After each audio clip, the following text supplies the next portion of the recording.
ശരീരം സ്വരൂപം യഥാ വാ കളത്രം യശശ്ചാരുചിത്രം ധനം മേരുതുല്യം മനശ്ചേന ലഗ്നം ഗുരോരംഘ്രിപത്മേ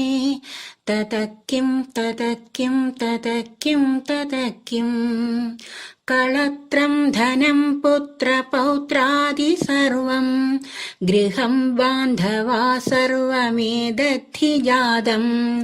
മനശ്ചേന ലഗ്നം ഗുരോരംഘ്രിപത്മേ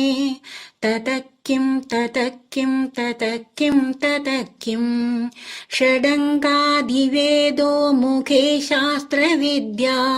കവിത്വാദിഗദ്യം സുപദ്യം കരോതി മനശ്ചേന ലഗ്നം ഗുരോരംഘ്രിപത്മേ തതഃ കിം വിദേശേഷു മാന്യാ സ്വദേശേഷു ധന്യാ സദാചാരവൃത്തേഷു മത്തോ ന ചാന്യഃ മനശ്ചേന ലഗ്നം ഗുരോരംഘ്രിപത്മേ തതഃ കിം ക്ഷമാമണ്ഡലേ ഭൂപഭൂപാലവൃന്ദൈഃ സദാ സേവിതം യസ്യ പാദാരവിന്ദം മനശ്ചേന ലഗ്നം ഗുരോരംഘ്രിപത്മേ തതഃ കിം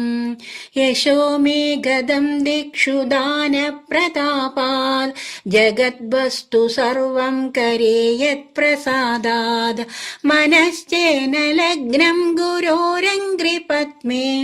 തതഃ കിം ന ഭോഗേന യോഗേന വാ വാജിരാജൗ ന കാന്താമുഖേനൈവ വിത്തേഷു ചിത്തം മനശ്ചേന ലഗ്നം ഗുരോരംഘ്രിപത്മേ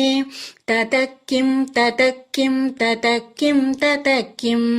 അരണ്യേന വാ സ്വസ്യ ഗേഹേന കാര്യേ ന ദേഹേ മനോ വർത്തതേ മേ ത്വനർഘ്യേ മനശ്ചേന ലഗ്നം ഗുരോരംഘ്രിപത്മേ തതഃ കിം അനർഘാണി രത്നാനി മുക്താനി സമ്യക് സമാലിംഗിതാ കാമിനീയാമിനീഷു